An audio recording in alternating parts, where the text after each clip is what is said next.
Um, so all here, call to order. Welcome everyone to January.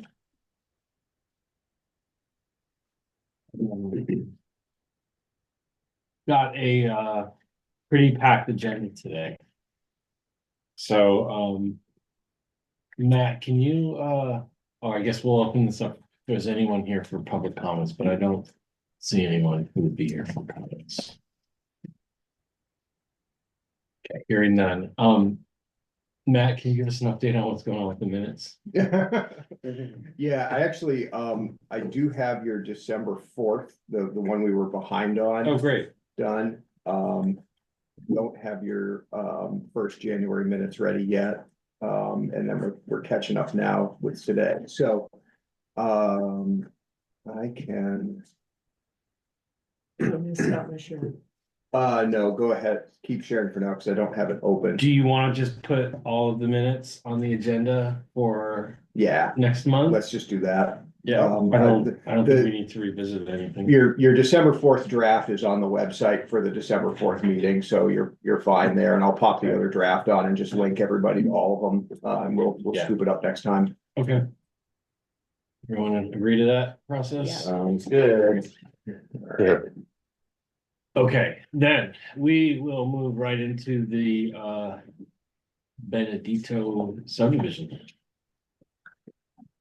Do you want me to throw the staff report or the site plan up? We usually do the staff report and then we walk through it. Yep, Linda, thank you. do that.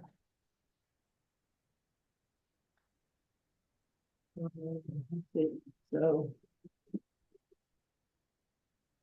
So, let's see, you reviewed this once. And this is an amended staff report based on revised plans the applicant submitted. Pretty much, the last time you reviewed this, the site plan showed 6 different lots, 3 building lots, each with their own open space lot, and you recommended that open space lot be a single lot. So the applicants have come back and proposed a lot for the existing home, which is lot 1, and 2 other lots, lot 2 and lot 3, and a single open space lot. And I can take you down to the screenshot of that.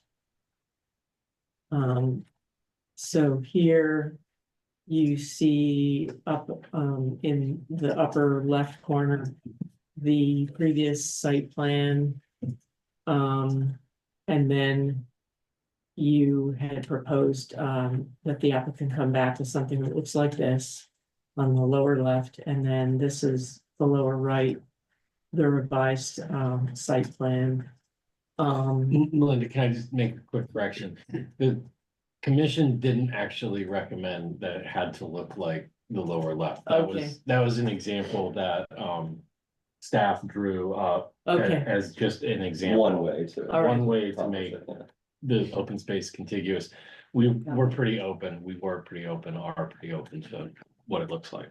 Okay, Friendly amendment, yeah. thanks. And if you would like, I can bring up the site plan, make it bigger. We have one on the table, so I don't, Gary, if you don't have it on your screen, we can see it pretty clearly right now. Yeah, I can zoom in on it on my screen. Thank you. Okay. Great. Yeah, so really the only revision to the findings and recommendations is this last recommendation number 2, where the Conservation Commission should just decide whether that revised site plan meets the requirements of the bylaw regarding open space.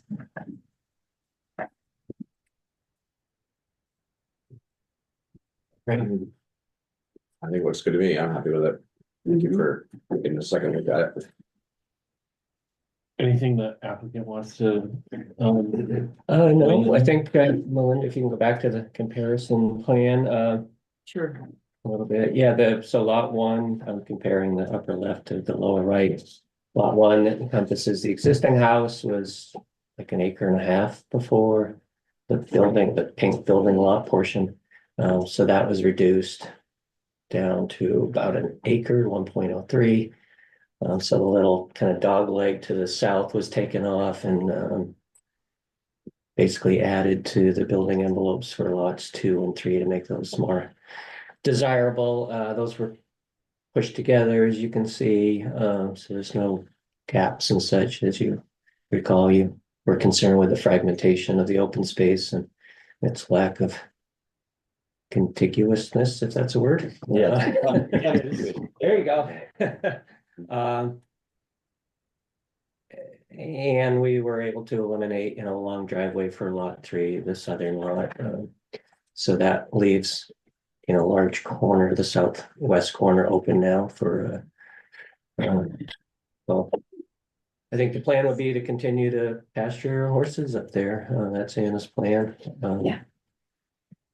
And so the green is all one open space lot now, so there are no subordinate 3 open space lots. Meets the 25%, 75% requirement. I think everything else, pretty much, the mound systems moved a little bit just to get a better building envelope for lot 3. It was a little bit conflicting with the lot, so we moved that up into the open space. So yeah, that's hopefully we'll accomplish the goals of what you folks were looking at. Thank you.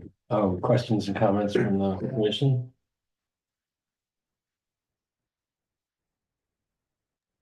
I just had a quick comment. Now, are there requirements of what can be done in that open space that are clearly spelled out? I mean, the regulations allow for certain uses. I don't know if they prohibit certain things, but Yeah, isn't that all the bylaws? 1730. Yeah. Yeah, it should be. Agriculture, landscaping, gardens, I'm just going by memory. It was a list of 6 Yeah, uses. I mean, we're assuming agriculture would include pasturing horses. I think that's obvious. yeah, and the one that people sort of ask about the most or that gives us the most pause is agricultural structures. If somebody is under the state's required agricultural practices jurisdiction, they get a letter from the agency stating that. Then we do view any proposal to place a structure in the open space as a request for relief from, essentially like getting relief from a setback. And we have traditionally granted those, using the zoning administrator's authority. If someone goes and gets that letter that says, yeah, you're a farmer in the eyes of the state. So that's usually the threshold one. You can plant stuff, you can fence things, you can pasture animals, you can have your subsurface septic, wastewater disposal systems or stormwater if necessary. All of those things can happen in open space as well as, outdoor recreation, et cetera. And then ag structures is just one that takes a little bit of process to get to. But traditionally, I can think of 2 recent examples where somebody went through that process and we did, agree with the state's determination and grant them permit for ag structure in the open space as well. What about like mowing plants? Yeah, that's what I was concerned about. I don't think we have one at this point. Right. I guess think that is, I do you brush hog it or I did it? brush hog, yeah. Yeah. So, I think for short term, the uses would be consistent with what's happening out there now. Is that safe to say? Now, what about increasing of lawn space and things like that? Is that allowed in these areas?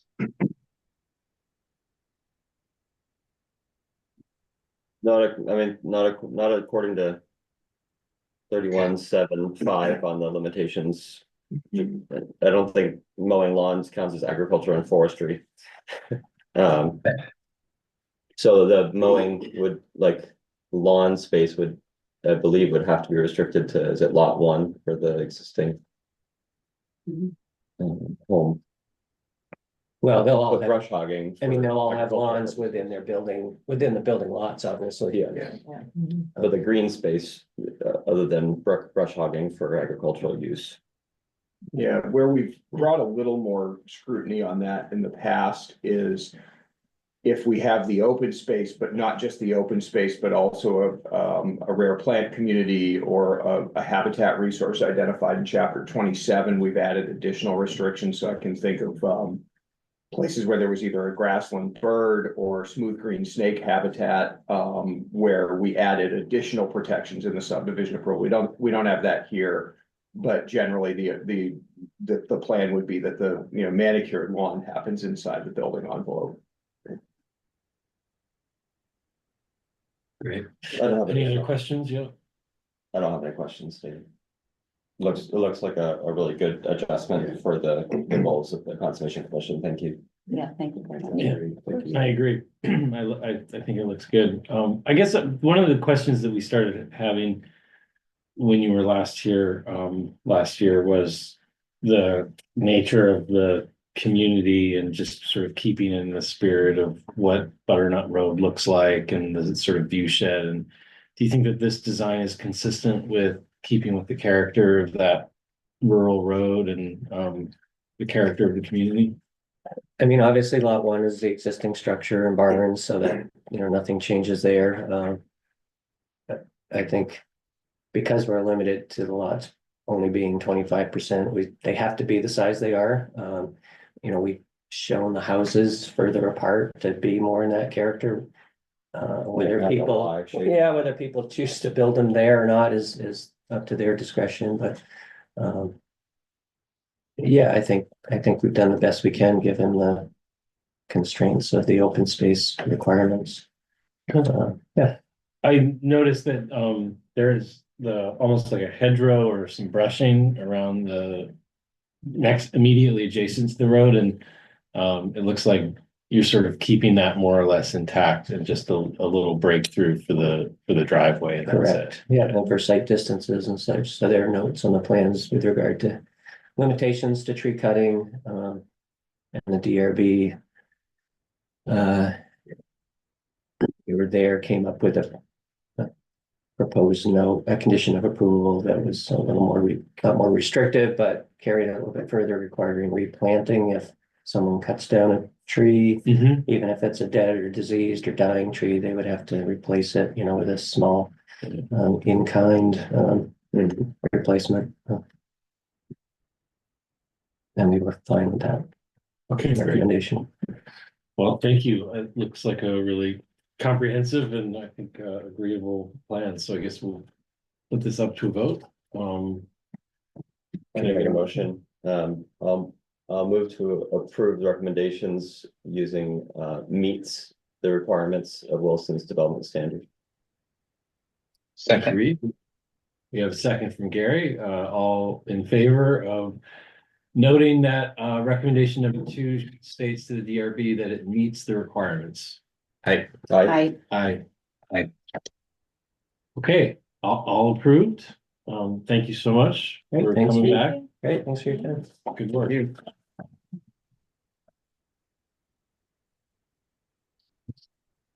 Yeah, one more on your agenda. We got some more Yeah, now time. you're. Thanks for getting up early. Yeah. Yeah, well, yes, yeah. Horses and brush hogs. Yes, You don't- horses will do that. It'll be up early and up late. I don't think you sleep in with that schedule. no, not really.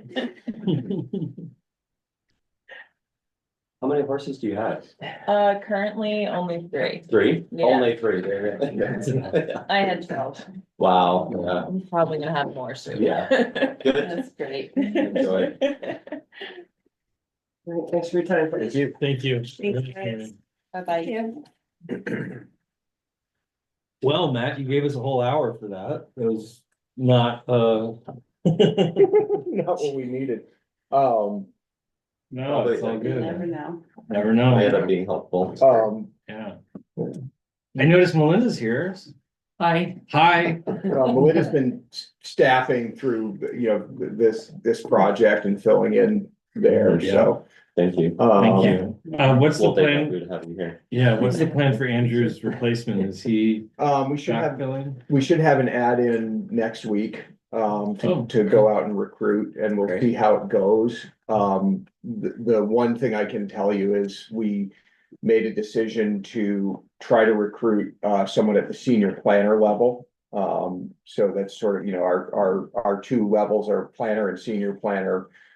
Senior planner has a little more of an experience requirement, you know, planning certification preferred and a little higher hourly rate. So spent a little time looking at the budget to see if we could support that, and just looking at not just capacity for conservation, but for the overall planning program right now, wanting to see if we can get somebody at a little bit more experienced level, who might, you know, be looking to make the position their own, a bit.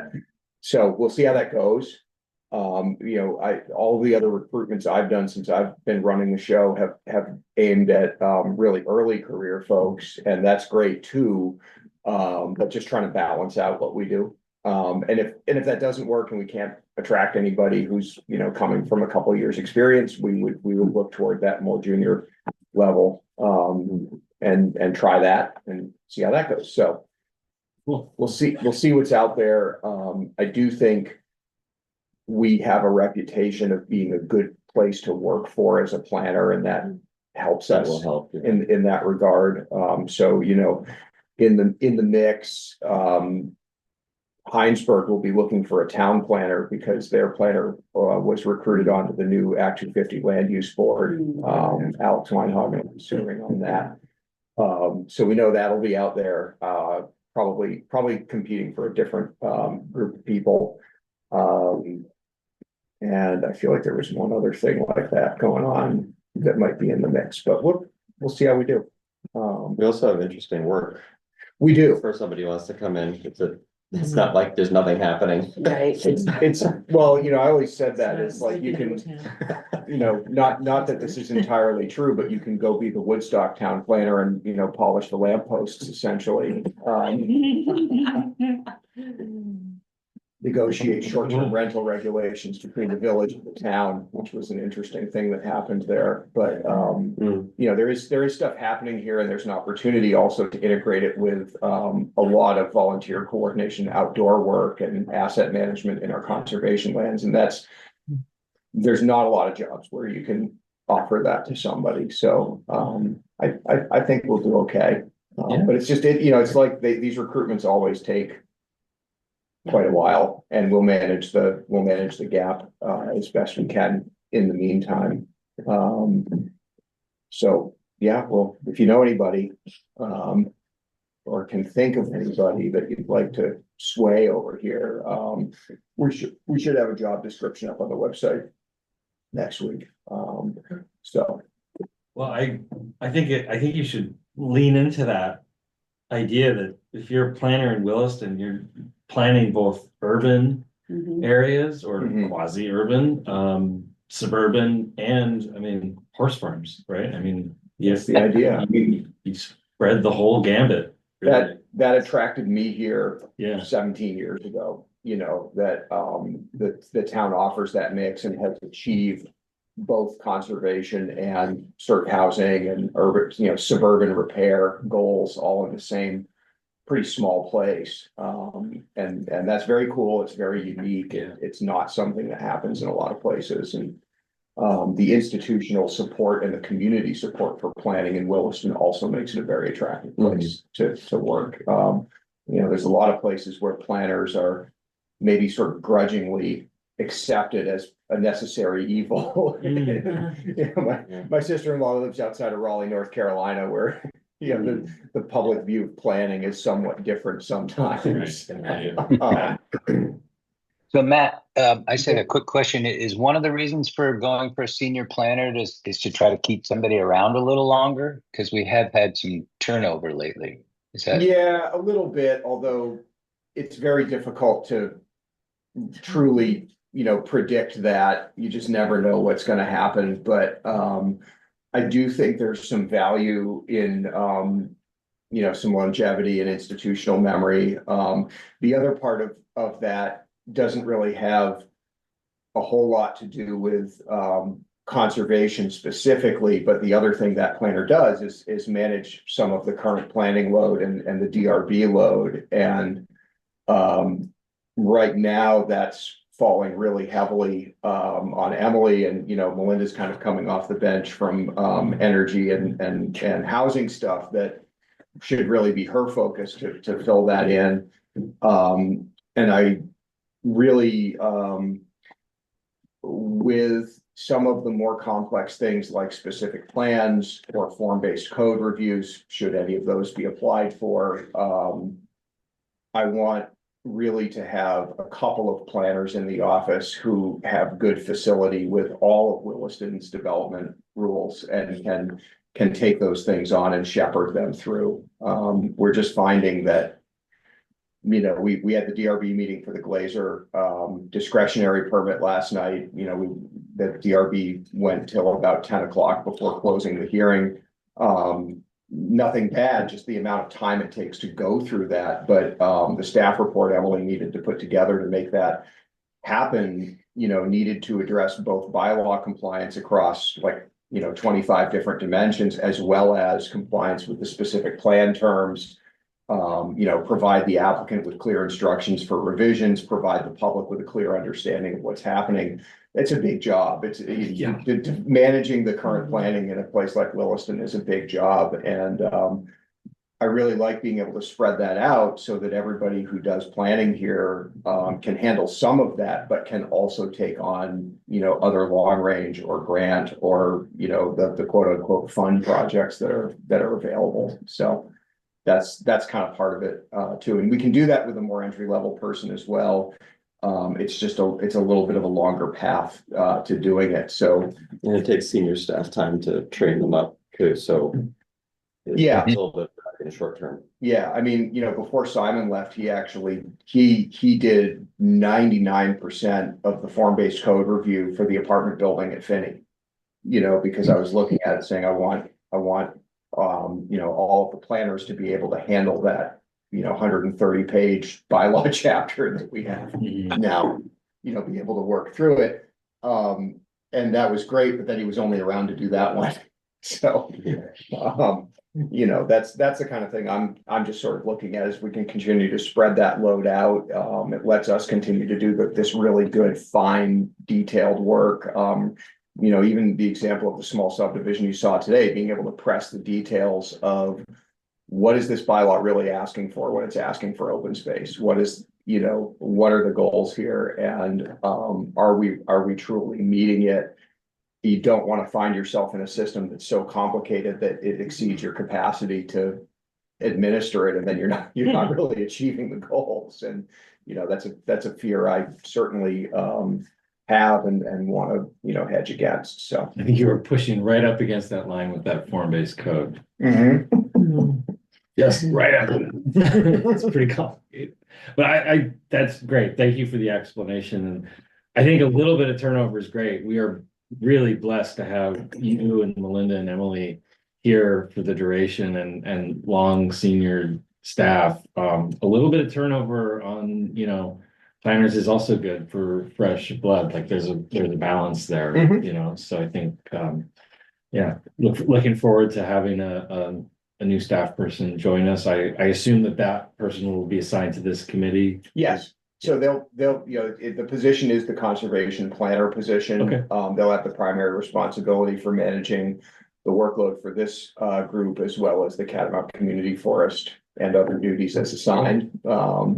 So. And if they have some prior trail work experience as we have had in recent past, that's a huge benefit too. Yeah, and that's, you know, one of the things Andrew and I talked a lot about was the Stantec report and, you know, continuing sort of the asset management piece that happens in this department. You know, Stantec, what was that? wasn't it Stantec that did the Oh, review no, of all the it was, oh my God, I'm drawing a blank here. It wasn't that. different It firm? was a different firm. Sorry. But you know, he gave me some turnover notes, and we're talking about these various structures, and you know, gosh, this mud pond boardwalk, and he just writes the note, I don't know how we ever replace this thing once it starts to fall apart. And, so there's some long range things to start thinking about, and, as all of this happening, as the town is also a growing, changing, evolving institution, where we start having these conversations about, well, gosh, we're mowing ball fields over here, and then somebody else is mowing trails over here, and somebody else is mowing, another thing over there. And should we just have one place in town that does mowing? Or, we're repairing structures through buildings and grounds here, and then we're repairing structures out in our country parks through a separate program over there. And is there a point where we start consolidating those things, departmentally? So being able to stay on top of that, and also not lose the focus we've been able to have on managing our country parks, is really important. Excellent. I'm gonna rearrange the agenda a little bit. I think if there are no objections, I got a note from Chapin that he might want to join for the invasive plant management suggestions. I don't know if everyone got a chance to look at that, but he put a very detailed proposal together at a very low cost. So I wanted to give him the opportunity to participate in that conversation. I was going to suggest that we spend the next half hour with Reed and I debriefing you all on the select board meeting that we attended Yes. last week on the ERF funding, and what may be coming. I think it's definitely a half an hour. It might even spill into the second half of the agenda. So at 8 o'clock, we can pause from that and do a brief on the CVU student projects, or we could do that right now because you said it was 5 minutes. But I wanted to just call out that I think Chapin might be joining us at 8:05 or 8 o'clock for the invasive plants. Yeah, I think it's like one sentence for the CVU projects. Do it then. You want to just knock it out. Knock it out. The news is positive, so I did put together an initial list of potential interview candidates. Thanks to everybody who emailed me with suggestions of people to add and change. Just about everybody that was suggested, I did add. And then even some more, as I had more conversations, I added even more to the list. The classes have started discussions about who might be interested and what topics they want to do, or whether they want to do interviews or whether they want to hold off and do a different project. Heather said that probably in the next week, they will know what students for the current classes this spring want to work on it. And then they'll get back in touch, like, hey, this is how many kids we have. This is how many interviews we think we might want to do. And this is when I could come in and speak to their classes to introduce it.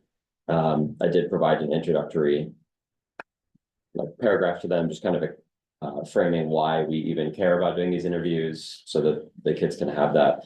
But I said it's probably best to just come in and have a conversation with them about it. And then as far as expectations, I just gave them 4. 1 is develop an interview script. 2 is arrange for the interviews. 3 is translate those interviews into some sort of article or write-up.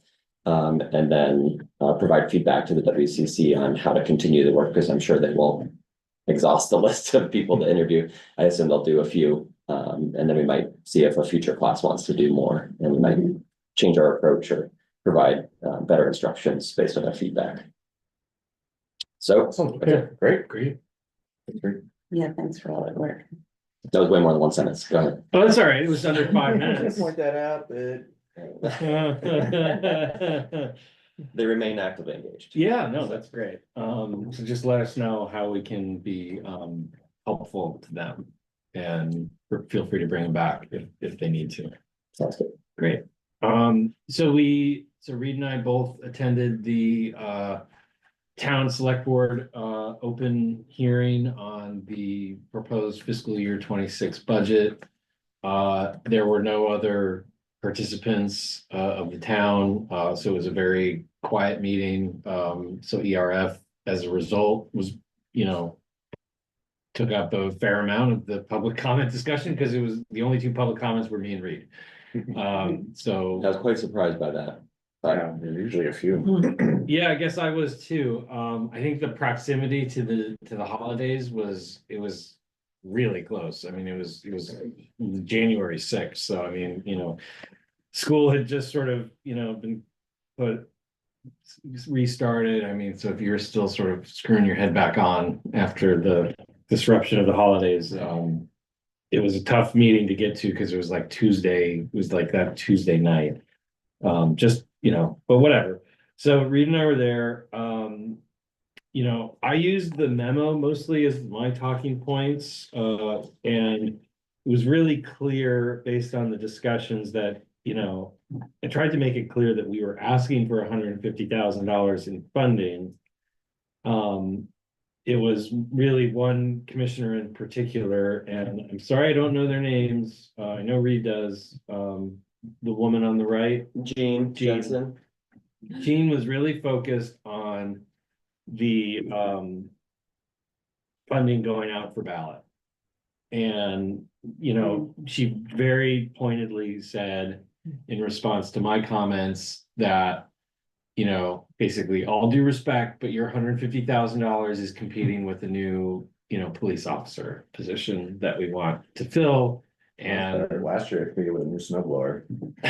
It's always gonna compete with something. always gonna, Oh, my God. it's always gonna compete with something, exactly.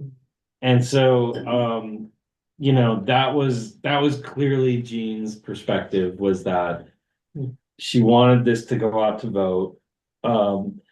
Broadly speaking, I mean, Reed and I were kind of sharing notes, as the select board was discussing, and they had in their mind, a 5% budget increase. A 5% increase in the tax rate was basically all that they could personally pass on to the town and justify that to their neighbors. And so, but their spending proposal is actually higher than that.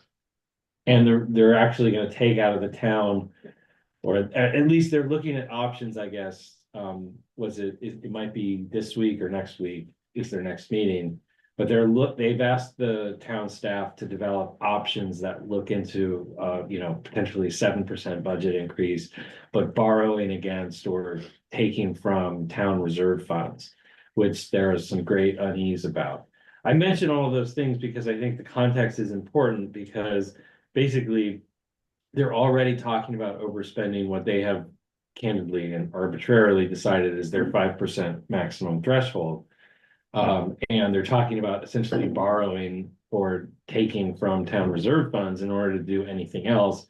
And the two positions that were sort of, on the table that we heard about was three positions: HR director, police officer, as we just mentioned, and a social worker.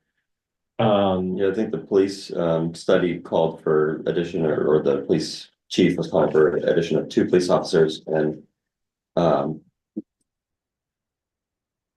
what was the other position you just mentioned before? Social worker. Oh, social worker, yes, and they were talking about trying to fund 2 of the 3.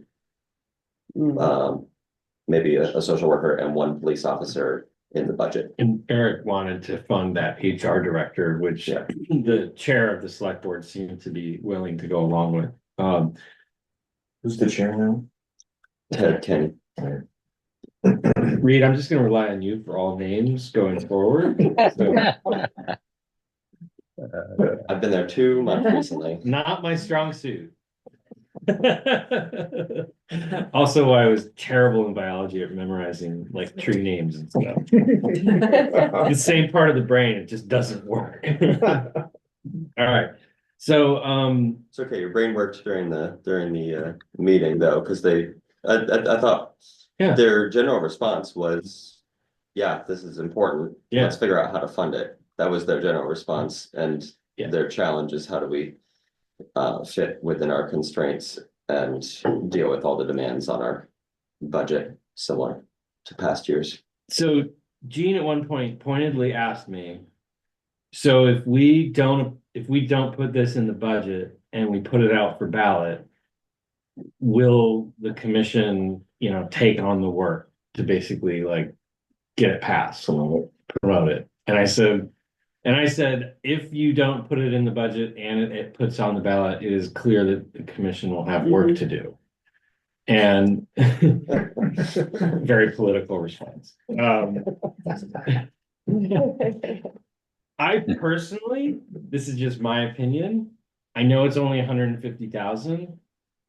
I think any supplemental funding, if it is not the most carefully worded ballot initiative, like if you put 3/4 of a penny, if you put half a penny out there for the tax rate, I really don't think the mood of voters, at least not based on how they voted in November, Mhm. is going to be very supportive.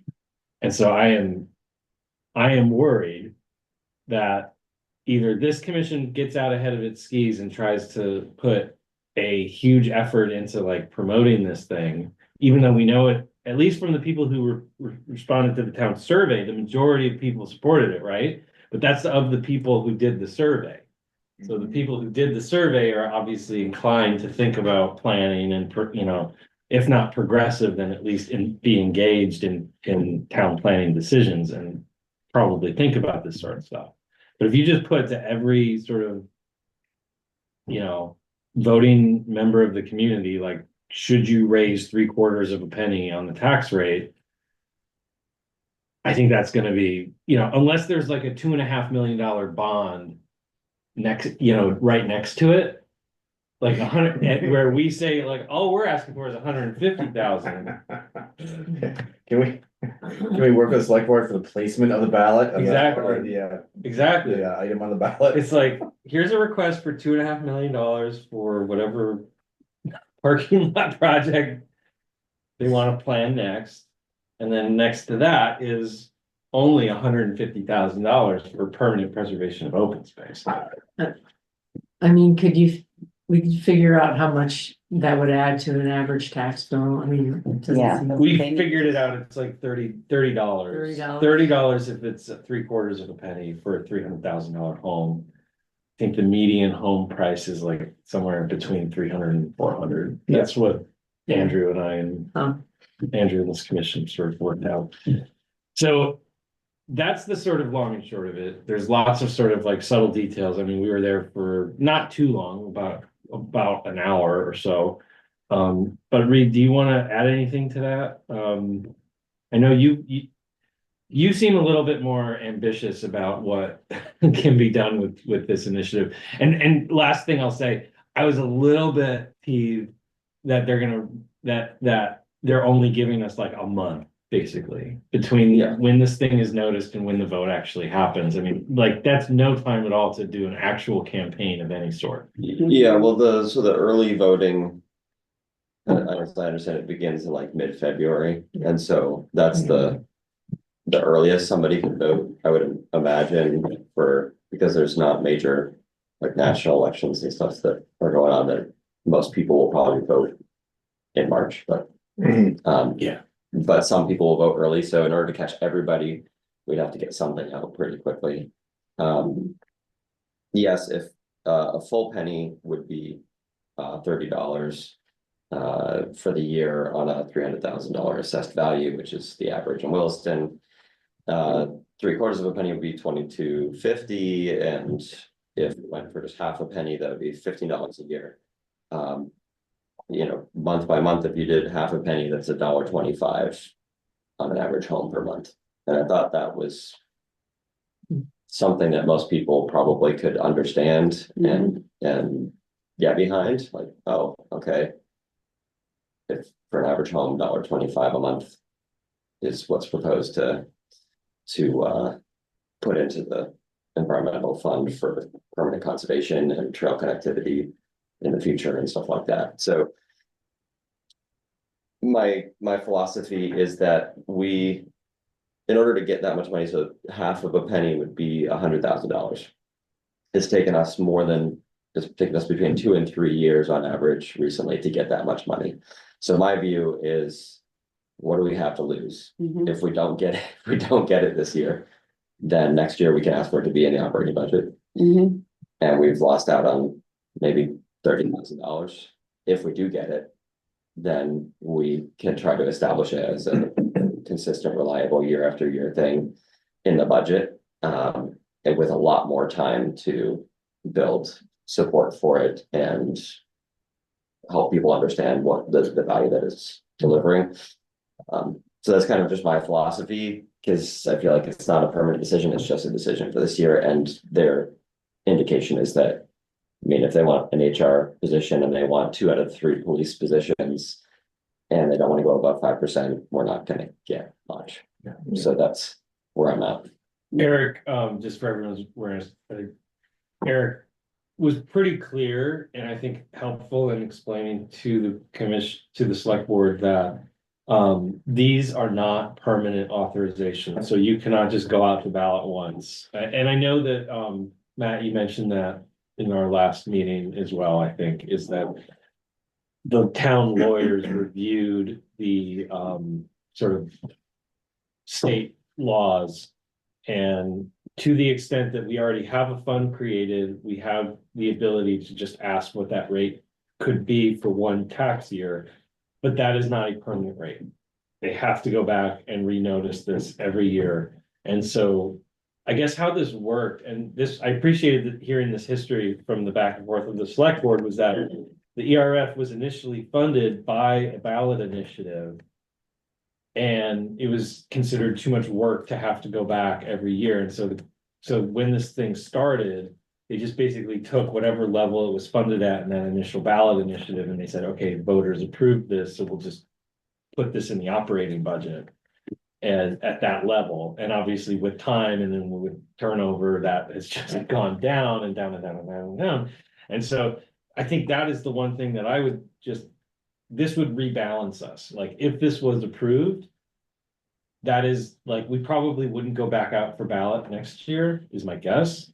We would just say, you know, look, this is what the town approved last year.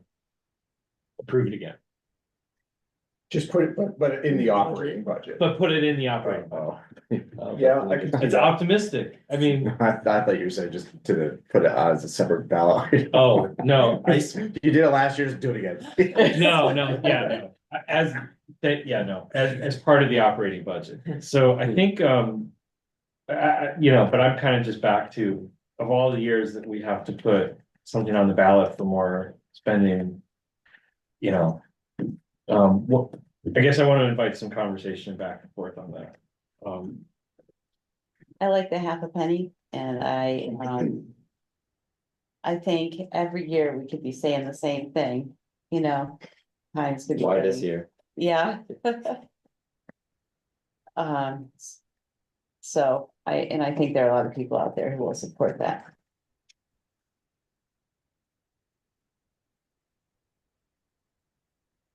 Thank you. Any other? Eric's thinking. I am. Gary's thinking. I guess I don't see a downside to pursuing it. I agree with Reed that there's always next year. If we can't get the votes that are needed. How does it work? And is it just a majority of the people that vote for that ballot item? Maybe a simple majority vote Yeah. on the ballot, yeah. And then that would just increase the overall tax rate above whatever, assuming the full budget was approved. Right, yeah. So what it does is, it's effectively like giving people a line item vote on a piece of the budget, of the annual budget. Additive to the budget. Correct. Overall. So, you know, you might get someone who says, well, I'll vote for that operating budget, but I'm not voting to throw money in the ERF this year. Or I'm gonna vote, or I like the ERF, but I don't like the operating budget. It gives people the choice to sort of speak in specifically about this rather than just giving them an overall operating budget. I mean, we do this against capital, right? So we do this capital budgeting exercise every year as part of preparing what gets voted on at town meeting. But it's all one number on the ballot at the end of the day. So when we don't like one of the components. Right, so when you go into the ballot booth, you see a town budget number, some of which is operating and some of which is capital. You don't get to choose to vote for one and not the other, or vice versa. And so putting out, a half penny or something like that one time and just saying, well, it gives you feedback on what the will is around that publicly in the budget environment that we're in. And, as much as I feel like it's a bit of a roll in the mud sometimes, you can do a lot with Front Porch Forum. Definitely a roll in the one sometimes. I guess what I would say is just from everything I've observed over conversations that tend to ramp up ahead of town meeting on Front Porch Forum, it's a place where it's important to be ready to, be responsive to whatever kind of goes out. I think the other thing, building on the 30 by 30 conversations and all of the great work that was done, is that already 2 years ago, Reed? Yeah, Oh my God. 2023, Oh my well, I mean, it was gosh. December, so it's only like a year Year and a half. and a half. Okay, anyway, A while about Williston. about Williston, continuing to inform folks in Williston about what the potential is. Whether it's by producing some maps of the remaining priority parcels that are in the town sites, or talking about what's already been achieved and that there's more that can be. I think helping people understand that there is still opportunity out there to conserve land, that will provide aesthetic and recreational, but also functional value, and continue the town's really excellent tradition of balancing, essentially urban growth pressure with a desire to maintain conservation values in working landscapes. So, I think that was the thing. One of the big things that I saw coming out of Wild About Williston was people really kind of nodding heads like, yeah, this is who we are as a community, is that we can have this duality here, and this is really great. And this would be really great if a next generation could also experience this. And I think you see all that language in the draft town plan and in past town plans. But I think, it's like everything else the town does. For the average person, it's just kind of there. Like, I stay up at night thinking about sidewalk plows and storm drains and, all the nuts and bolts of what the town does. But for most people, it's just kind of the air they breathe. And, oh yeah, there's a conservation area over there. There's a place I can take a walk, and they don't really think about necessarily There. why is it there? How did it get there? What was all the work that went into that? What's the work that needs to keep going into that? So it's a really short time frame. But what I would suggest is if it's something that you want to support and move forward with, that admonishment from Gene at the select board of, be ready to kind of campaign a little bit. Divide up the days of the week of who's gonna put something positive and informative and accurate in Front Porch Forum each day to combat whatever otherwise is said. And see how it goes. I mean, I think one thing this group has done really well is continued to keep the profile of the idea of a conservation effort in Williston high in people's minds. And it's just really, I think it's really important to keep doing that. I think that I live in South Burlington, where the conversation around open space preservation has kind of been ground into this kind of weird quasi equity. Why are we preserving all this land where the rich people live? Why are we spending all this money to buy this piece of land? Kind of thing that's playing out in the newspaper right now. And having a consistent positive message can be a good inoculation against that. Like, hey, this is great. I also think that it'd be important, if we don't already, but to have a good plan for what we're going to do to use this money. Something that we can put in front of people, even if it's stuff we already do, but just point out, here's what we do to promote conservation and for the 30-30 plan. Yeah, that's right, Gary. That's exactly that's my thinking as well, is that, this commission sort of already, made its recommendation for 150,000. The select board's feedback to us was, you should anticipate that we're gonna put this forward as a ballot initiative, is not part of the operating budget. You know, we indicated in our memo that, you know, if this became a ballot initiative, that like, this is how much it would impact households and everything. So like, we went right up short of that line of basically endorsing the idea that the Williston Conservation Commission would get behind this ballot initiative if it sort of came to that. I think we wrote that with the impression that it might be a permanent ballot initiative, and then after the memo was written is when we were told like, oh, that's just gonna be a 1-year thing. So like, that sort of, that confusion aside, I guess what I'm looking for, in this is do we have a commitment from this commission that, you know, to this point that Matt just said, is like, are we all sort of willing to, you know, monitor the Front Porch Forum, write letters to the editor, sort of put either our personal names, but also like representing the commission, to say like, yes, as a body, this is what we, you know, as your volunteer citizen council, you know, support, and here's why.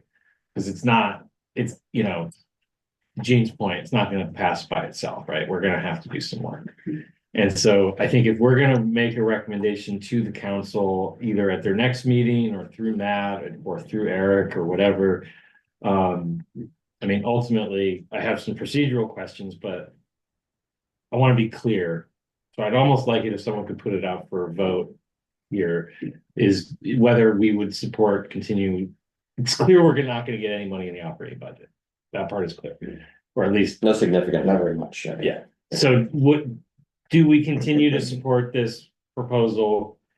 Laura, you put out a half penny. I don't have the numbers in front of me, but that's 100K. It's 100. Thank you. Do we support this ballot initiative, and do we still support 150, or do we support 100K? And I'd invite some conversation on that. And we'll just continue this until Chapin comes, and if Chapin doesn't come, then we'll just take his agenda topic at the end.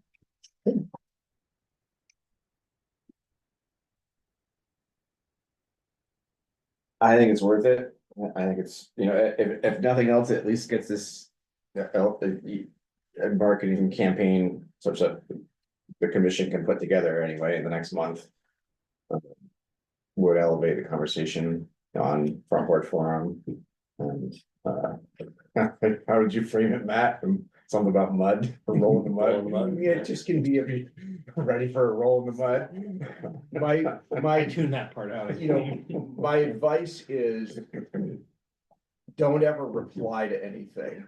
Always start a new post with your headline on it. And because otherwise what happens is the thing that started the reply chain gets lost. And it spirals. And you know, I really have a somewhat critical relationship with Front Porch Forum. I put it in the bucket with all other forms of social media, despite its local origin and sort of touchy-feely. It is literally the most analog form of social media. Yeah. Like, it's an email. But I think strategically, that's the main thing, is you wanna sort of be out there with your own voice, not part of a chain. Sure. And makes sense, you yeah. know, write relatively short posts that are clear and to the point, you know, provide links to facts about things, you know, I think, you know, we always face the challenge with the town meeting ballot that it's the same night you're talking about the school budget. And that's, you know, the literal elephant in the room is, here's this other 75% of my tax bill that I'm unhappy about. And, you know, it does create challenges for, doing even small things, relatively small things like this. Although the school district is currently talking about potentially Williston seeing a decrease in school funding. For the cost for Williston residents, Yeah, whether that actually comes to fruition, I don't know, because it's a lot of calculations in there and a lot of, depends on what other towns do, but. Currently, they're expecting it to not go up. And Eric, you didn't weigh in on The amount. amount. Oh,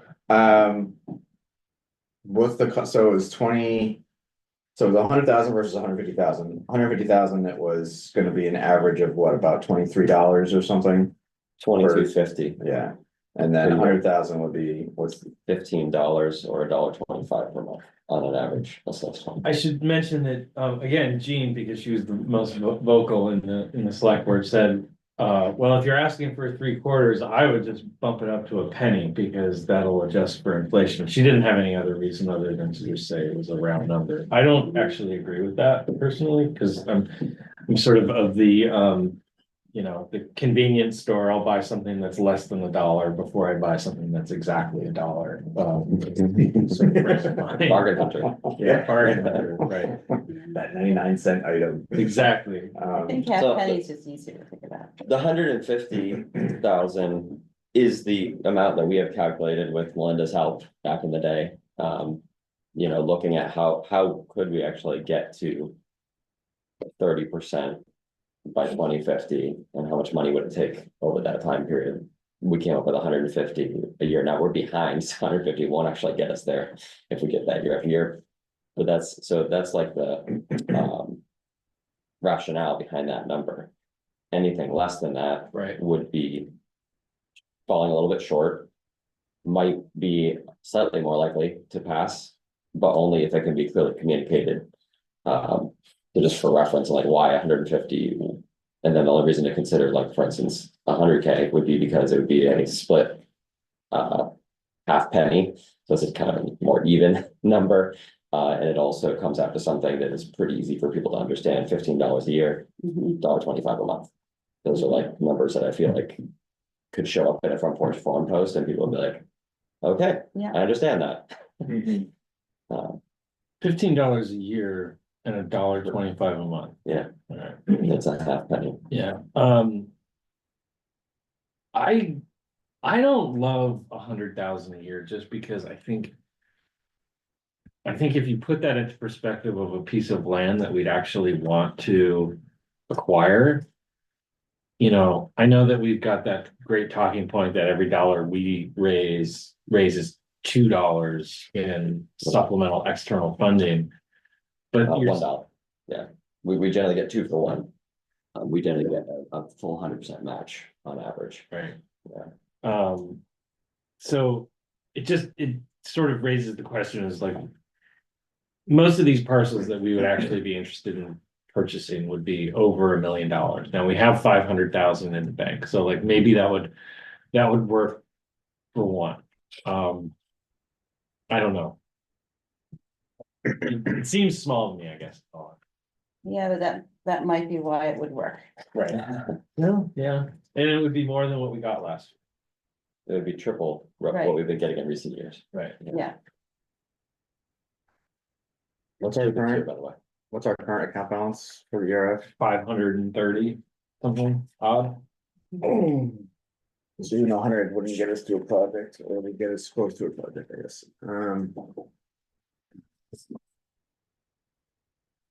And I'm not even suggesting that that the select board will take our recommendation, but I'm assuming that if we went to them and asked them for a specific amount in that ballot initiative, that they would take that request seriously.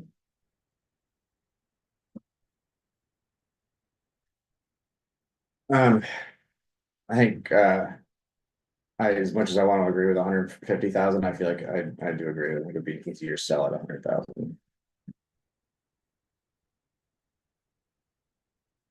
Gary, you want to weigh in? I guess I feel about the same as Eric does. I mean, I think if there's anything bigger than that, we're gonna have to, you know, rally everybody and look for other sources of money, just like we did with Catamount and things like that. All right, let's table this for now. We have Chapin who just joined us. So he got my invitation. Glad to see you, Chapin. Thanks for being here. We were just talking about open space funding, so we're gonna table that and deal briefly. We gave you about 10 minutes on the agenda, so we'll go through 8:15 to talk about your proposal for invasive species plant management. If you did not get a chance to read it, Chapin has laid out a very comprehensive description of both. Yeah, let's open it up on the screen. We're screen sharing it. Great. Chapin, I won't do it justice. Feel free. Sure. The first and probably the important part in terms of approach is that I just feel like we need to do more about invasive plant management. And a good example is if you walk the Suckerbrook Trail, there are invasive plants along most of the length of that trail, but they don't go far into the woods. And so managing them at this point would be so much less work than dealing with it when it gets to the level, say, that's a Catamount Community Forest. And so I just feel as though we should be paying attention to it. And that's the lead on this, if you will. And so what I would have proposed was a weed warriors approach, much like the one that South Burlington has. And that can be done with volunteers. And I would be happy to work on that, would like to work on that. However, the town has taken the approach of risk aversion. And so it's manifested mostly through the waiver process, but right now we cannot have anybody under 18 volunteering for anything and on town land. And the process for having people sign waivers is very cumbersome. It has to be drawn up. The plan for each activity has to be drawn up by a staff person of the town ahead of time, and you have to give 48 hours notice what's going to happen, and you have to have copies, one per person, of the waiver form in the field, enough so that when people show up, and also we can't use power tools. And all of this is risk aversion has really put a damper on organizing volunteers. And so I've been trying to work with the town staff to find a way around this, but we've made no progress. And so for the last year, I did all of my volunteer work related to invasives through the schools, which will allow me to do work with students. So the bottom line is that the way to do a weed warrior program has sort of blocked, and the only way I could see was if it were through an employee of the town. And so I actually proposed to Eric and Aaron, what if they paid me for the maybe 20 or 30 hours a year that we had children, under 18s, helping with planting trees or watering trees or beaver exclusion fencing or whatever we were doing. And they said they couldn't do that because if they were paying me for some of the invasive work, they had to pay me for all of it, because you can't have volunteers doing work that you're supposed to be paying for, and having me paid for some of it would mean that it proved that I should be paid for it.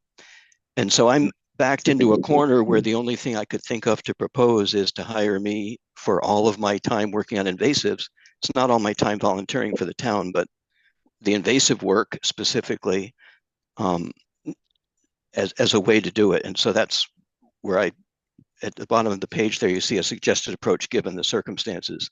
That's not where I start. Where I start is we need to do this, and I would love to do it as a volunteer. So to that end, I documented what I've done in the last year. A lot of it was through the school because that was the only way I could have kids doing it too. And if you took that and said, what if you paid me for every hour I spent plus the hours planning and organizing it? This is what it would cost at $25 an hour, similar to what we do for trail maintenance. You're worth more than that. Yeah. The point is, I don't want money, but the question is, how can we be more aggressive about managing invasives on town land. Of course. So, Chapin's proposed, $1,825 plus overhead. And I guess the question that I have is, this is probably not a budget or a line item that we can authorize, and so I'm guessing that all this commission can do is sort of offer our support. But I guess I would look to either Matt or Melinda to confirm that we don't have the ability to just sign off on an expense like that. No, but what you could do is offer your support and, ask that the staff, continue to pursue this. So there is, as Chapin alluded to, some risk aversity within the town. Because that's what our insurance company tells us every time we ask them if we can do anything. What are we covered by? There is also this issue of needing to be very clear about what kind of work do we have interns do versus what kind of work do we pay for. You can get into trouble with the Fair Labor Standards Act for having interns do work that you would otherwise pay for. One of the things that has made this more challenging is lack of capacity on the part of the town to come up with a more robust intern and volunteer policy that would let us very quickly decide when there's a task to be done. Can we do this with interns, or is this something we're doing with staff? So, I would see it as you have a paid person who's a coordinator and a trainer and an organizer of things. Mhm. And then they might pull a weed here and there, but their main focus is leveraging volunteer work, which is work that would not be done, but for it being done on an unpaid basis. So I think there is a way we could work at the staff level to try to put this into language that makes sense for the town administration. And continue to work on it that way. Sort of a parallel is, we have our trail stewardship position, which is really someone who's focused on the maintenance of what's necessary to keep the trail system working. And identify issues. Do things that, we are paying somebody to do that. But there would be then projects they might identify where you go, oh, that one we need to go hire someone to actually go and do, we need to get a VYCC crew out there, or we need to hire an engineering firm, et cetera. So I do think there's a way to do this. We're at a funny point. I feel like from basically now until the end of the summer, within the planning office, where we need to fill the conservation planner position. We're trying to get the town plan over the goal line by the end of August. And those things are taking up a lot of our excess capacity right now. I told my contact at UVM, who I usually take an intern on through their course, I said, I'm not going to take someone on for the spring semester, because it's just it's more hours and more meetings than I can commit to right now. So there is a little bit of a capacity challenge for us too, in terms of time frame here. I think the idea is a good one, but we need to be conscious of who we're working with in the administration above us, and then what our capacity is down here as well. And hence again, that idea of maybe trying to go for a slightly more experienced conservation planner. If there's someone who feels they can take something like this on more rapidly, I think that would be great. Just a question of what we can get in that regard. Yeah, Reed? Two questions. One is, I can't even remember who our treasurer is right now, but where are we on? Huh? Shirley? Oh. No, sorry, for Gary. Do you know, Gary, when was the last time we checked on our balances on things? I haven't checked on that lately, but I can do that and get back to us Cause by we're the next halfway meeting, through, hopefully. we're halfway through this fiscal year. Mhm. And I guess my question as a devil's advocate is why can't we use trail maintenance and conservation operating budget funds for something like this if we don't think we need it for something else in the next 6 months? Or would ERF funds be eligible for expense like this? No, I not think they, operating. yeah, they would not, I think. I'd have to have a conversation with Shirley about trail maintenance and, you know, that we've typically had a kind of a dividing line between. What pays for any kind of a position, even a part-time or temporary one versus what pays for contract work or, you know, Right. material. So that. It's not that there isn't flexibility there, it's just a conversation I'd have to have it as this sort of takes shape. Cause at the level that it's at and the number of hours that Chapin's talking about here, to me, I could see this being contract work through the end of the fiscal year. To give us time to figure out a long-term plan, but just hiring. I mean, if we were to go out and hire a contractor to go and remove invasives along our things, wouldn't that traditionally come out of our trail maintenance budget? It would. So that's the reason I'm asking.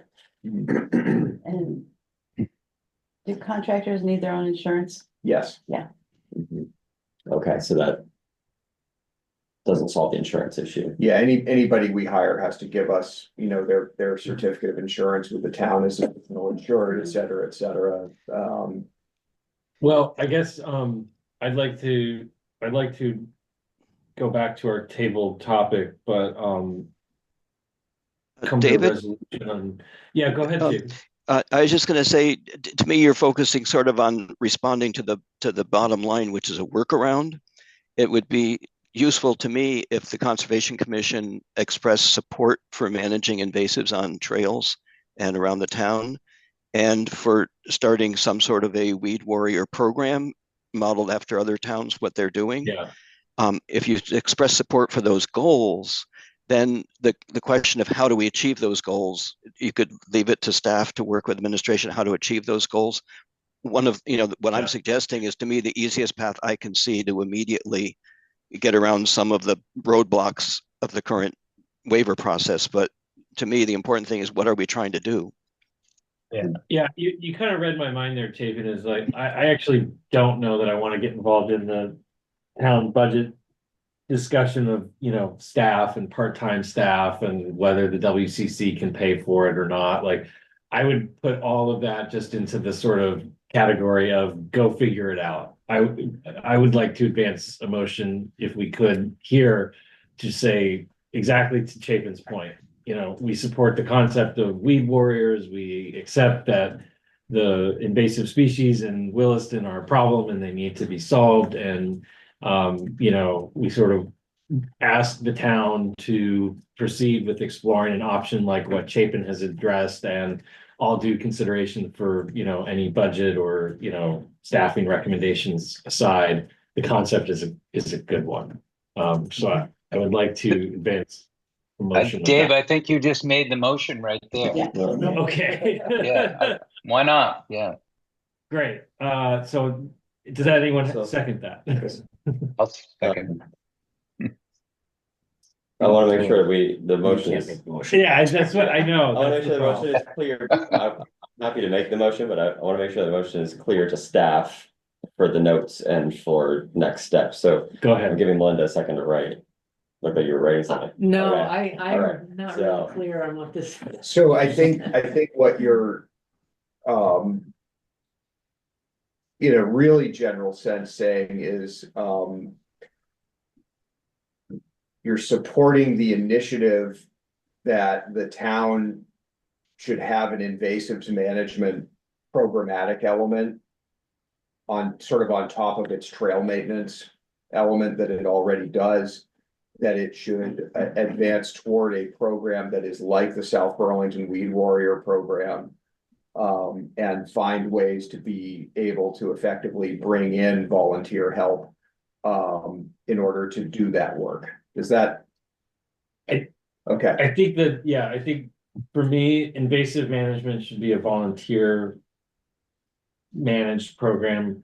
Trail maintenance is to make sure that things are accessible and Right. open and not getting washed out. And invasive management is something that, Like an ecological health. Right. and that it should be largely directed by volunteers. Yep.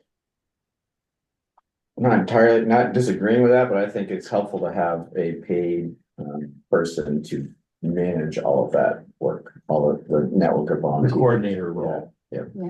I agree. I mean, it cannot, volunteers cannot possibly deal with the invasives. I mean, they have to have a contractor come in and do it.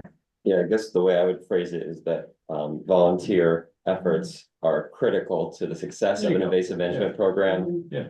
And we also believe that they need to be overseen to be effective. The town needs to find some way to oversee a volunteer weed warrior style program. So.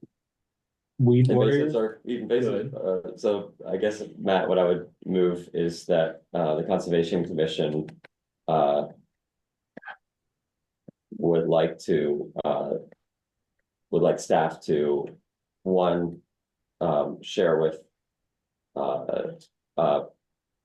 understand that the Conservation Commission views invasives as a problem that needs to be addressed. Two, that we believe that volunteer efforts are critical to success of any invasive management program. And the town should seek ways to facilitate that. And three, that volunteers need to be overseen in some way, and staff should figure out how to make that happen. And I think the word plants is important.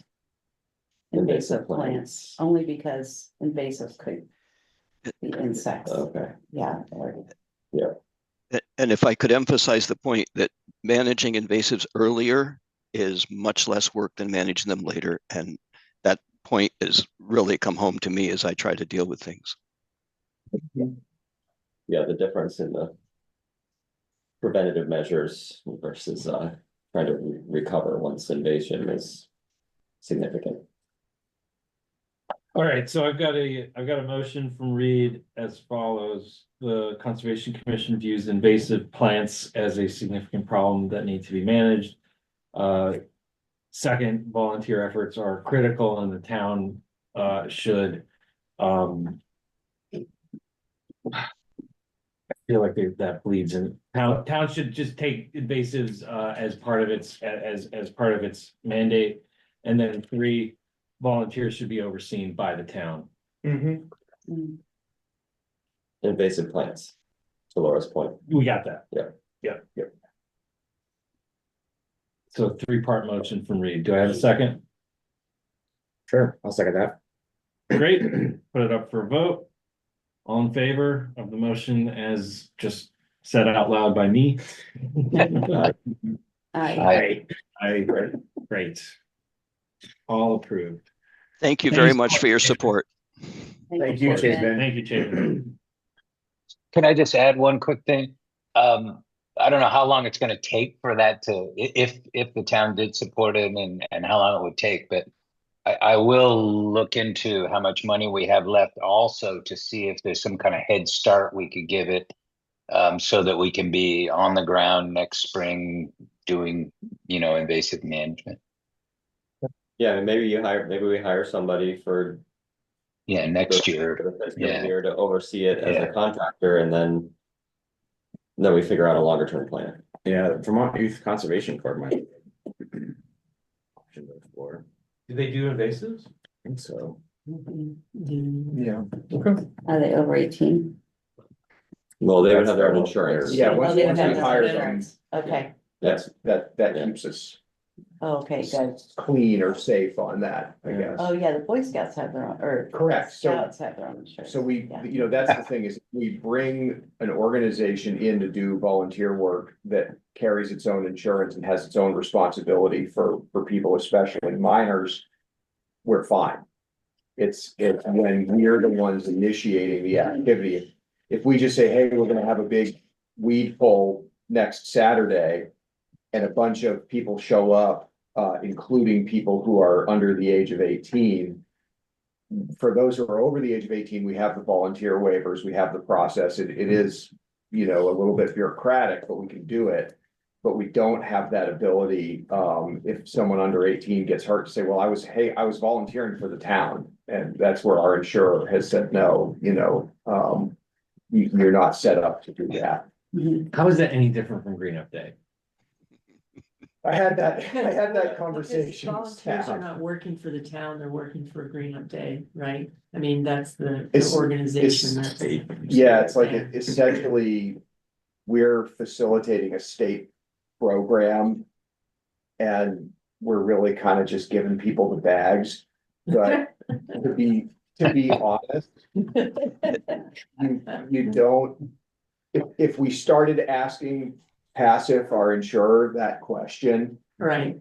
they're probably like, yeah, if somebody got hurt, you know, they came to Picked up a Williston, they picked up a bag, they marked their name on a map that Williston provided, they went out and worked and they got hit by a car. Are they maybe gonna sue the town of Williston?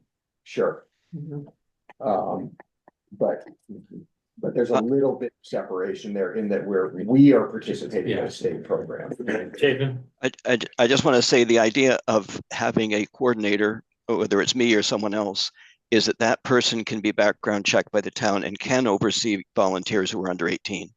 So the whole reason for having an employee manage a Weed Warriors program is so that you can have under 18 volunteers.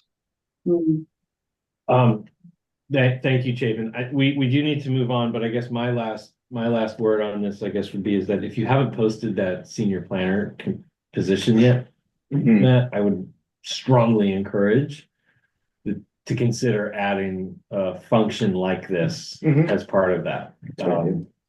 I think there's something like that in it, but I'll double check. Yeah.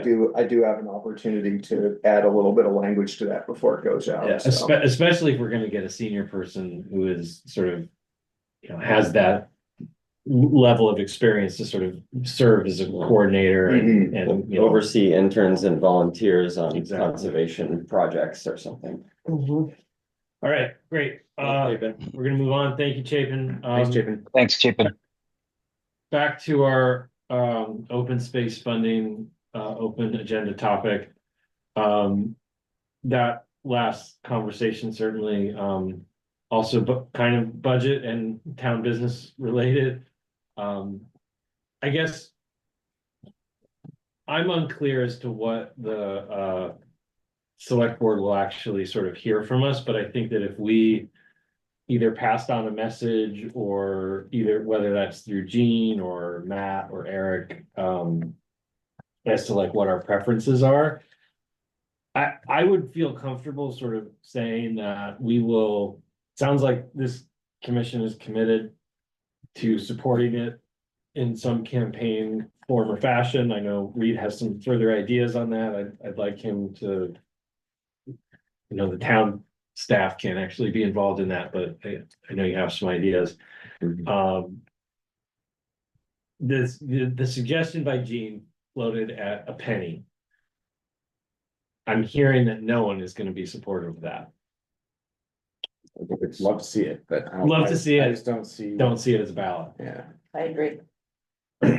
So I think we should answer that question directly to the select board because that was floated at the meeting. And I think we should say we do not support that. And I think the right answer is somewhere between 3/4 and a half. Is my sort of personal opinion, and I think there's reasonable arguments on all sides. Reed? Yeah, in terms of process, the things that are already in flight are that Eric has already asked legal counsel to draft a motion, what it would look Yeah. like on a ballot. That will be presented on the 21st, next Tuesday, to the select board. And the select board seems to be saying that the 21st is the date that they're gonna decide whether to move forward with this, with our input plus what they see for a draft motion, because they want to give enough time to do the public outreach. If it's gonna go forward, they don't want to delay until, what would their next one be the 4th. perhaps 28th or 4th anyway. They don't want to delay it another week, 2 weeks. Yep. To decide, because it just takes away our time to do any public outreach. So I think that the drop dead date is next Tuesday, the 21st, and it'll either move forward or not.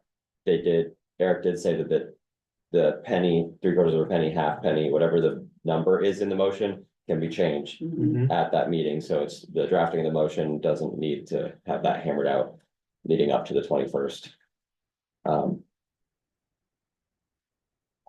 But we need to go to them with what we want it to be. The select board doesn't want to pick. I think they want us to pick, and they'll fill in the blank. Okay. So that meeting will be noticed probably like in the next few days, probably by the end of this week or obviously by Monday. So we can take a look at how that motion is worded and sort of outside of this meeting. It's not posted yet, right? I'm assuming. Okay, Matt says no. And I don't know if the actual language of the motion will be in the meeting packet or whether Eric will present may it. not be, I I'm think not Eric will sure. likely present it at the meeting. Mhm. I can ask him. If we get a copy of it ahead of time, it'd be really Yeah. helpful to understand Yeah. how it's crafted. I definitely think that the way that this is crafted, is important. Mhm. Yeah, some of those ballot initiatives, if they're just written as the sort of straight, like, this is how much shall be levied. For what? The Environmental Reserve Fund, for the preservation of open space, for Right. the purchase of, a half acre, it's like the way that could be worded could make all the difference in Mhm. terms of its likelihood of passage. So I would definitely like to see a draft of that before the select board considers it on Tuesday. And if we circulated it among the commission, we would, I guess I would have to circulate it and everyone would have to reply to me individually. Yes, Without replying to all as a group. Right, that was my Correct. question, is how do we Yeah. do this and not violate public meeting law? Exactly. Al. That's how. So that would be my intention, is to keep a close eye on this as the draft is written. But if we have I guess we should put it up for a vote as to whether or not we wanna submit. 3/4 of a penny as our initial recommendation or a half penny. So let's have some conversation around that. I think I could be convinced either way. 100,000 feels a little small. Yes, I'm kind of, maybe it's because it's what Reed and I were sort of there, but we seem to be still on the 150. But, Yeah, the reality kind of set in for me after the meeting of, are people actually gonna support that? They don't know, people aren't gonna know that we were thinking of 3/4 of a penny and dropped it down to half a penny. No. So you don't get that benefit. nope, I was trying to figure out what makes sense to people. I'm worried the select board is gonna ask a question about like, why less? I think they know why less. Yeah, I think. They're so doing the too. same thing. Trying to figure out what they can get past. Mhm. Yeah. So as a straw poll right now, who's at half a penny? Okay, and is anyone still thinking that? Gary, you raise your hand? Yeah, okay. And you're still thinking 3/4 of a penny. Eh, I guess I'll go with the half. It seems like the way to go. It just seems like an easier sell from Right. Yeah, because like I said before, we're gonna have to dig deeper if we have a big project come anyways. So, I think it's more conservative. I think that's probably right. I think that the answer to the question, the inevitable question from the commission as to why did you reduce your amounts? Well, It's a new initiative. it's a new initiative, 100,000, it's still 3 times more than what we got funded out of the operating budget last year, and it's progress, so, okay, great, so let's can someone advance a motion? Because the chair cannot. I'll move that the Conservation Commission recommend that the ballot item for ERF funding be set at a half penny on the tax rate, which equates to roughly $100,000. Thank you, Reed. Laura seconds, all in favor? Aye. Aye. Aye. Gary's aye, unanimous, great, motion carries, so. Conservation Commission will recommend to the select board. A half penny on the tax base for $100,000 estimated revenue from that. Mhm. Will you be able to communicate that on our behalf, Matt? What I would suggest is I will email that to Eric right now. Okay, And tell him there's a memo forthcoming. And then, David and Reed, if you want, I can just sort of start a blank Word document where you might write a transmittal memo saying, this is what we, first off, dear select board, this is what we voted on, and then kind of more importantly, this is why. okay, And this is why we think this is the right thing to do at this time. So, okay, let me get that rolling right away this morning for you, so that you can get something to Eric. all right, and so Reed and I will work on that memo. And because this involves a ballot initiative, is the town staff able to work on this at all, or can you just kind of like facilitate it? I can just facilitate it basically. Yeah, okay. So, what I cannot do for sure is campaign. Right. For you, but advising you on, just how to make sure the public gets good information about the decision is fair game. And if I ever have any questions about that, I'll ask, but the main goal from a staff level is to ensure people are informed. Mhm. What is this? What does it do? Why did the Conservation Commission decide to do this? That's all fair game. Okay, Reed?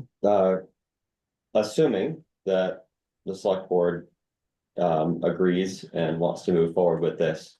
I want to think about what the limiting factors are on being able to start doing outreach. Posting on Front Porch Forum doesn't take any prerequisites other than having the information ready. So I've begun a document that could serve as the basis for like a web page that covers everything about the initiative and why we're doing it and stuff like that. And I had imagined that the way that would be most effective would be to have a web page with all the information, a QR code created that goes to that website, and then the outreach in Front Porch Forum is on a personal level posting things. But if we wanted to put like a flyer in the Observer, we would need to get on that immediately, and we would probably not want to put 1,000 words on a flyer. We'd probably want something that's pretty visual with something that directs them, like a QR code that allows people to go to the webpage with all the information about it. That was in my head, David, what was the setup that would support us. So I was wondering whether the creation of a placeholder webpage, even if it's not visual on any navigation or anything about the ballot initiative, and the creation of a QR code so that we have it available would be good steps to take and not wait to have it ready. I'm gonna suggest that all of those are great ideas, and given the time right now, it's 8:40. Public outreach is gonna definitely be a thing. We still need to sort of finalize what the select board is gonna advance and make sure that that's all right. I guess I had on the flyer, just point of fact. It would cost money to put a flyer in the Williston Observer, would it not? Yeah. Yeah. Yeah. I have no idea how much that would be. But It's a couple $100 to put something in. it would not be payable out of the Conservation Commission budget, because it would be for a ballot initiative specifically, and so it would basically be an election cost. Yeah, how did like for other outreach staff, for other outreach where it's like I guess the town plan isn't voted on by the people, so that's. So outreach with the town plan is not a ballot initiative. I would just have to ask what's fair, if the town were to spend money. Again, you know, providing people with information is okay. But we can't say we can't be vote elected. yes. It wouldn't be a flyer saying vote yes, it would be a flyer saying there's a new initiative on, ballot initiative on You this will- year's right. thing. For more information on it, go here, to Mhm. just get people, Right. drive people to the information about what is the ERF. How is it funded, what's being asked on the ballot initiative. Mhm. So there's possibly room for that level of education. To not have to like, you know, be personally funded Right. from all of us. No, I think you can use town money to provide people with information about things. We just have to be careful about what's said and make sure that there's no, Right. yeah, you know, implied or explicit instruction to vote a certain way on it. And I can talk to Eric and Aaron about what's sort of allowed for that, but they, you know, we're getting into that world where you know, when you do a ballot initiative or you do a line item, you've got to do some public education about, like, you're gonna see this thing.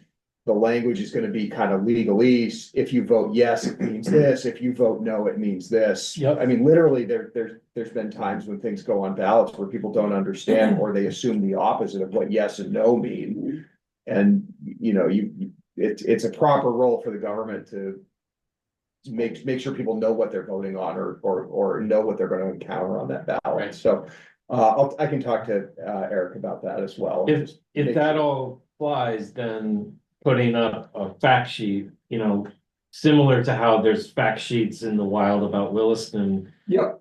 Site about how the ERF has been used, what it's useful for.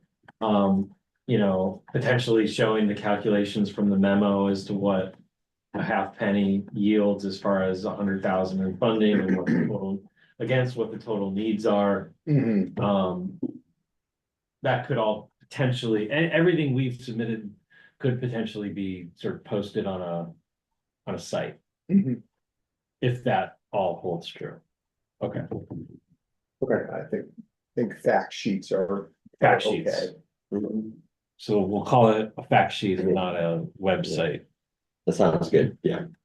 And I think that's super helpful, and that's gonna be helpful for next month's agenda.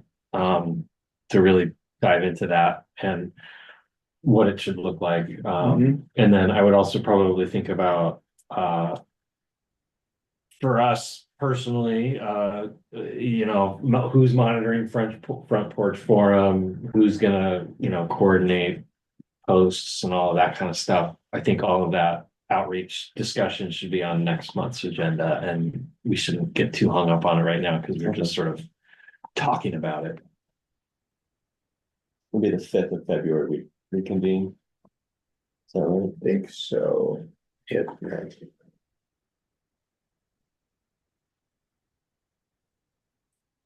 Let me just confirm, and then. Yeah, that's what I've got, 5th of February, so, okay. That's helpful, I think we've got a good step forward. Reed and I will write a memo to the select board before their next meeting on Tuesday. We will recommend $100,000. We will commit to doing some form of public outreach, including coordination with staff on educating voters about what this initiative means. Fact sheet. A fact sheet. And I guess next month, on the 5th, we can talk about whether or not on things like front porch forum, we are, as commission members, saying vote yes. Mhm. Right? I mean, I think that's a kind of Yes. A message as an individual, not a message from a town body. right, Mhm. right. And then I would also put letters to the editor, you know, on that radar as well. And if we do that as an individual, we could say vote yes, and if we did that as a committee, we could have it be sort of fact-based. And say, this is gonna be on the ballot. Voters should know that this is how it's been used. And then, because I think that if we're thinking out how many observer articles we could potentially saturate the zone with, that would be like at least 3 more issues. So, So, right, but January, Yeah. oh, there you're at 3, yeah, late January and then 2 in February. so. I'll just put out there that that's how, maybe that's how we would be thinking about it, is that like, put one article out there as here's what it is. And then the second, one of us can think about whether or not we want to personally submit something that says vote yes. Okay. Sounds like a plan. So we'll get back to it on the 5th. That agenda is concluded. He says with authority. Yeah. We're not coming back to that. We're not going back to that. I think we've got a plan. Other topics for the agenda. I have one if no one else is fine. I just had an Go ahead. update about Chase Novello, if anybody wants to hear it. Oh, yes. Sorry, I got that late and I didn't. Oh, put it no, up that's on the okay. website, I should have but also sent it to David. Yeah, this is. But- It's okay. Yeah, she just wanted to, let the commission know, about her timeline for the Mud Pond Conservation Area Fern Inventory and Guide that she's creating. She scouted sites, sampled plots, and took photographs in August and September. Progress has been slow, but I visited the site in December with Alicia Daniel, who is the Vermont Master Naturalist Director, to talk through layout and site locations for the Fern Walk Guide pamphlet. I will be working on the pamphlet and inventory this winter in the hopes of having drafts by mid-March. Alicia recommended bringing a few folks out to the site to test the Fern Walk pamphlet. So she'd love to have me out, and if anybody else wants to join, I can let you know about it. So anticipating that the project and final documents will be completed in summer 2025. So if you have any questions, we can let her know. Thanks for that. Great, great. Thank you. Mhm. Matt, we did not have a update from Winooski Valley Parks on the agenda for this week. We had closed out the 4th quarter getting pretty regular updates because the district was making progress, and sort of where we left it in December with Andrew's last meeting was, I believe it was Nick, Yep. gave this update that the lawyers are talking amongst each other, and that it's been slow, but we're hoping for progress soon. And so I would just ask that if someone on staff could reach out to Nick and Yep. find out if there's any further updates. We'd like to hear it by the 5th. All right, Thank you. I will do that.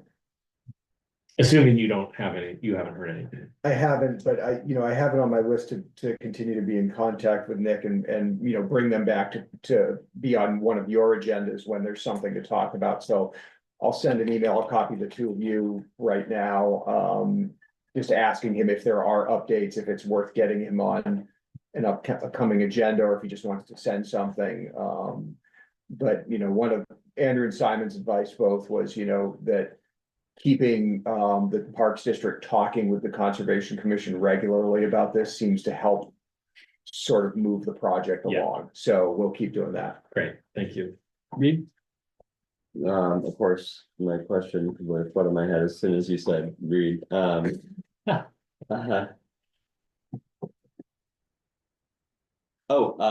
There's still an opening on our commission. Yes. So just a reminder that if folks can think of anybody, I was thinking back to people that we have had and who have since left and what they brought to the commission, and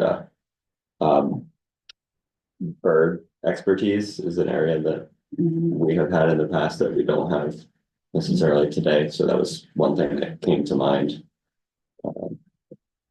But yeah, if anybody can think of anyone, Williston residents who would want to serve, it's not a full term. I think there's like a year left on it or something. Yeah. Mhm. And then it would be up for renewal. So even if somebody wanted to try it out for a year, they wouldn't be committing to 4 years like it typically is. Yeah, and make a push, if you get talking to somebody and for some reason conservation doesn't seem up their alley, but they're interested in serving for the town somehow, we've got vacancies throughout a bunch of the committees that we staff, Housing, energy, DRB, yeah, and DRB is one that's challenging to recruit for, and It's a heavy workload. it's a heavier workload. What I try to counter that with is it's also the most heavily staffed. It's like you're gonna get, literally like your draft motion and, all this other committee work, including this committee's work going into it, but it's a later night. It's a meeting that goes until it's done, not just till 9, and that's a little harder for people to manage in their schedule and, anyway, but make that pitch like, this is still how the town goes. It runs on its citizens' volunteer efforts. And we can't do all this great stuff without, fully staffed up and fully volunteered up boards. I think we'll probably in the springtime, maybe after the town meeting day elections, do another sort of like coordinated push of trying to get. Hey, if you're interested, and I do connect occasionally with people who say, hey, I just moved back to town, I grew up here, or, I'm just new in town, but I used to serve in the town I lived in before. What's out there? And we're always happy at the staff level, if you want to point someone to one of us to have that 40-minute conversation and just give somebody the lay of the land of like, here's all the ways you could be involved. Like, what are you interested in? And, try to really convey that, there is a lot of staff support and a lot of institutional support for those positions. And it's like, we're gonna, we really want to work, well with that volunteer force. So, yeah, but we keep little cards on the desk. It's like, hand them out with the permits. It's like, oh, you want a permit for your backyard shed? Well, you're gonna need to sign up as a there's volunteer. just 1 3-year hitch on the DRB. Like a foot of setback relief for every year that you serve on a board or something. I don't know. That's hilarious. There's no fewer than 9 openings plus an alternate position with the DRB, so. Wow, okay. Great, no further news? All right, we'll adjourn. Thanks, Great. everyone. Thanks, everyone. Thank you. Thank you. Thanks, David. See you, Gary. Yeah, Yeah. thanks, everyone. See you later. Reed, thank you for your participation last week. Excellent comments. Yeah, did not